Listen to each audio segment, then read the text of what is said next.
His wife charged him with assault. I spent 10 months in jail based on a false charge from Deborah. When he got out, the police put me in handcuffs and arrested me. he got his revenge and then disappeared.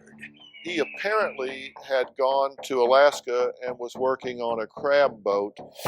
You get these emails saying he's drowned, and then 2 weeks later you get a phone call saying, I'm not dead. It was all planned so that he would not have to appear in court. Today on Dr. Phil, a dead husband returns. you filed a false police report to get her arrested. I did. And a real mystery unfolds. Did you fake your death? No, I did not. Were you in Alaska? Yeah, absolutely, I was in Alaska. So many questions. How long did you work up there? I was a few weeks. How'd you get back? I think I came back into Seattle. So many twists. Do you remember borrowing $160 from your boss? I do. How could you be in South Carolina depositing this man's check if you're getting killed up in Alaska? The truth You have emotionally devastated me. and the lies Tell me the truth. You were never in Alaska, right? will all come out. I am going to ask the questions till I get the answers because I think you deserve the truth. Ready, camera 5. Take track. Go, Dr. Phil. Let's do it.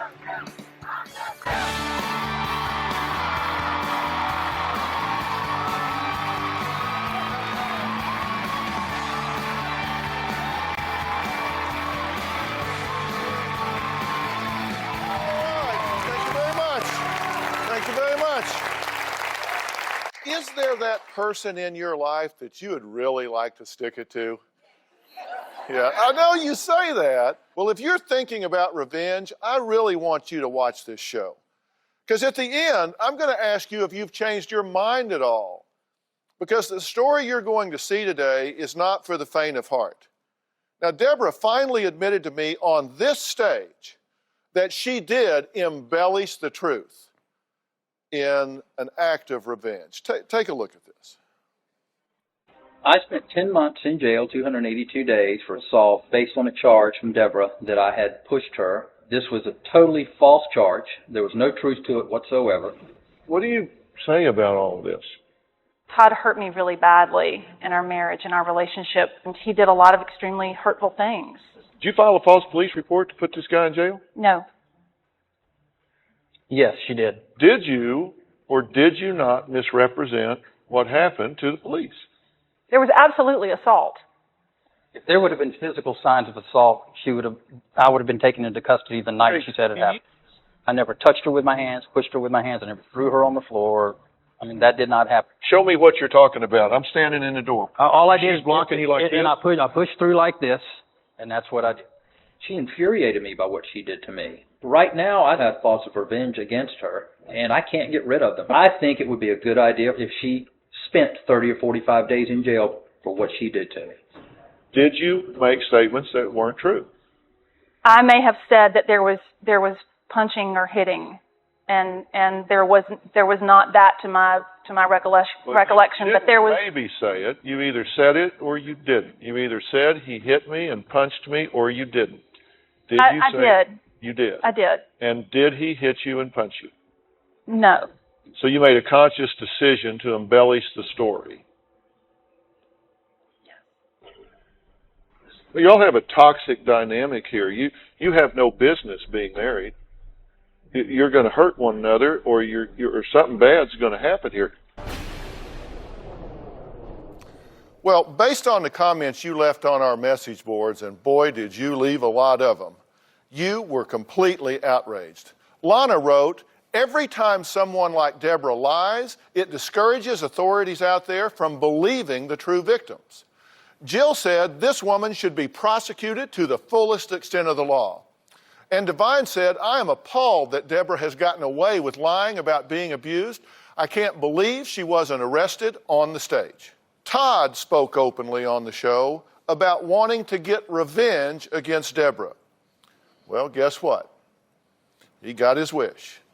Just a few days after the show, Deborah was arrested for criminal domestic violence of a high and aggravated nature. Immediately following the show, my impression was that we were going to try to work things out. I don't know what happened. Everything just fell apart. He became verbally abusive. He becomes very aggressive. And he taunts and he wants to start an argument. He was taking my phone that he had been using and sort of putting it in my face and saying, well, why don't you call the police? Why don't you call the police? Then I just took it from him. I just wanted to be away from the situation. So I left. And when I got back to the house, Todd asked me to give him back the cell phone. And I said, no, that's my phone. You know, I'm not giving it back. And he got very angry. He said, if you don't return the phone, I have a felony warrant out for your arrest. I'll call the police and have them come pick you up. And I thought, okay, whatever. He's just talking. The door opens up and 4 police officers come rushing through my house, put me in handcuffs, very, very forceful. You're in denial. It's like this is not really happening, but it is. I spent one night in jail. They gave me an orange suit. They had shackles on my feet. My hands were in handcuffs. I had chains around my waist. And it was absolutely just the worst experience I've ever had to go through. The day of the court hearing, the thing that was disturbing to me was the fact that when he left the courtroom, he was whistling. I did believe that this was revenge, totally. We got a copy of Deborah's arrest warrant, and it read the following. Defendant did cut victim on the arm with a knife, causing painful injury. Victim did require emergency medical treatment. The acts of the accused constitute criminal domestic violence of a high and aggravated nature. You've known me long enough to know I'm going to get to the bottom line. Yes, I believe Right? you will. And I'm asking you now, let's just save a lot of time.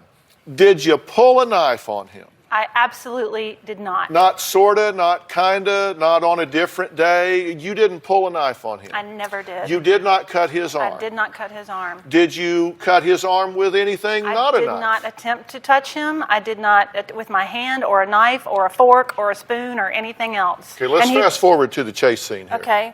So what happened was he was trying to agitate me and get me aggravated and get into an argument, which is what he does when he's in that state. Okay, and? He was arguing with me to give me back what he calls his cell phone, which was really my phone that I was letting him borrow. And he said if I didn't give him the phone back, there was a felony warrant out for my arrest, that he was going to call the police and have them come pick me up. I attributed that to more of his lying babble, what he always does when he's drunk. And he did. And he left the house and came back, and the police came in and arrested me. They put the cuffs on you. They take you down, put you in jail. Yep. Okay, then, in a very strange twist of events, Deborah received this awful text about her husband. I am guessing you are his wife, but Todd died last night. This number was left via his note. He wants you to call his uncle. You didn't want him to be dead, right? No, I didn't want him to Okay. be. You didn't attack him. You didn't cut him. No. You guys are having trouble, but you didn't want to see him dead. No. You had to be very upset I was very to upset. learn of his death. I was mortified. Then Deborah received this email, which included a picture of Todd before he drowned. It said, I forgot to answer your question about how Todd died. He drowned. A crab pot knocked him overboard, and by the time he was brought back, he was gone. You have to know that at least 300 people a year die doing this. Now, it says, look at the picture. Todd was the second guy from the left. We have cameras on ship. I can't talk with you anymore. I'm illegal from Ireland and need the work. I liked your husband. He made me laugh. So is Todd dead? Well, I said there was a twist. Deborah then received this voicemail 2 weeks later. And it's Todd. Sometimes it gets up and everything. He's a guy that apparently you guys were suggested for exactly. Right. You're not dead. You should disbelieve. Incapacitated. And I'm not dead. If you go out, I don't know where you are. I don't have a clue what you're doing. I don't even care. You get these emails saying he's been knocked overboard and drowned, and even a picture of him on board ship. and then 2 weeks later, you get a phone call from him saying he's not dead? It's a miracle that I just didn't have a total meltdown or a heart attack or something. And I believe within my heart and my soul, and I still do to this day, that he crafted that entire scenario so that he would not, if this case ever went to court, that he would not have to appear in court. So, Todd's not dead. He's alive, and he's here to explain himself about all of this when we come back.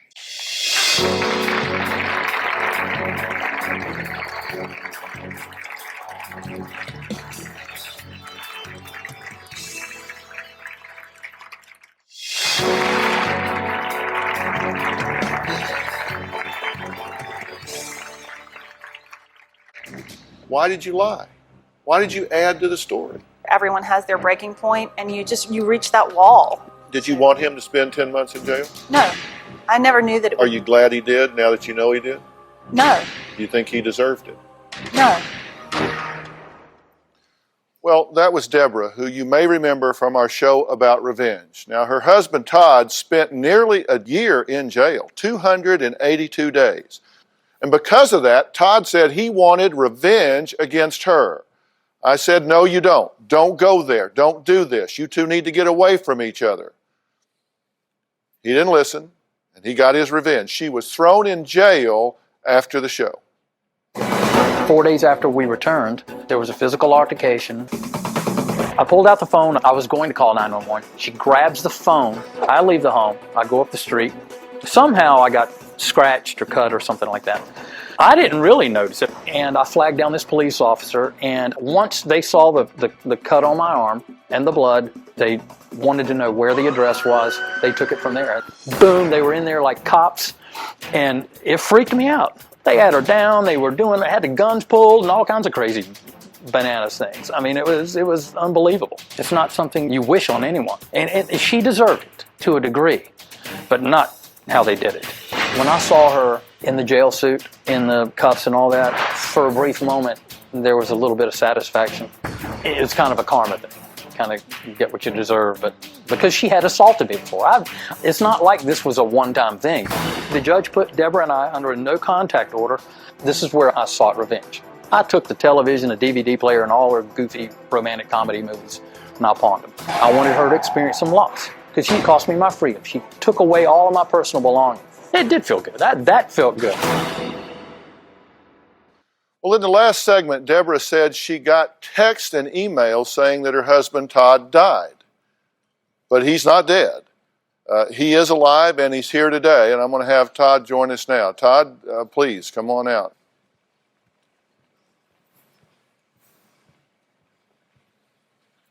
How you doing, man? Fine, how are you, sir? Okay, you wanted revenge, and you got it. I did. Did you do it by design? Yes, I'd have to say I did.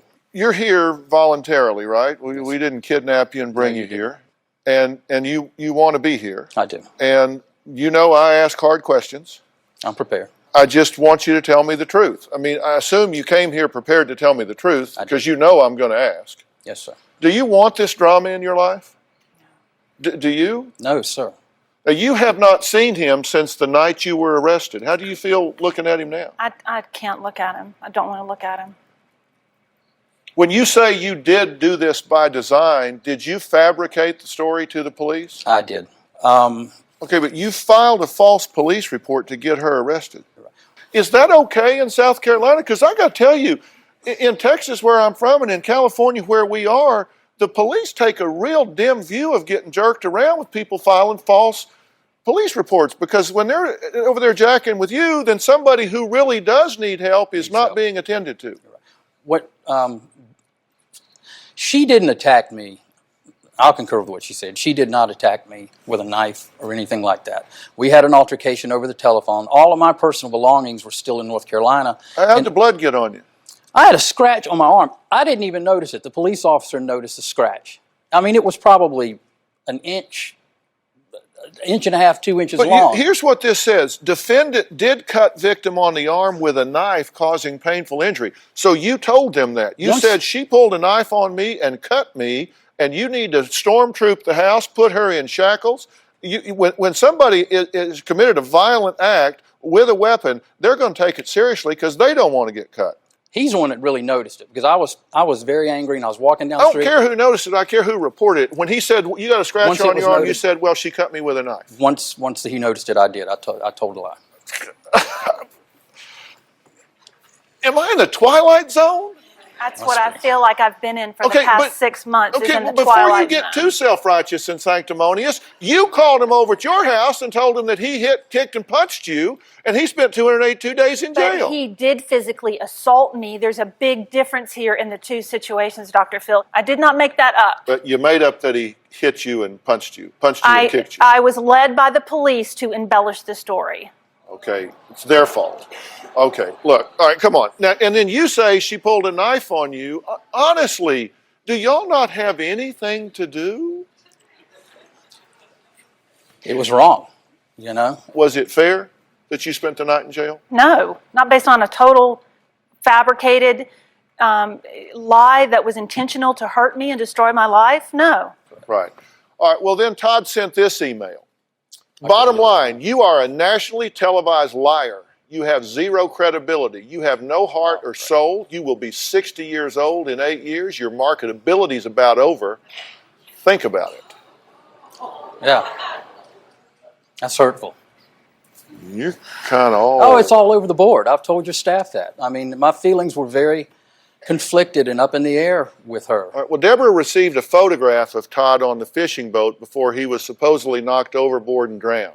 We're going to hear about that when we come back.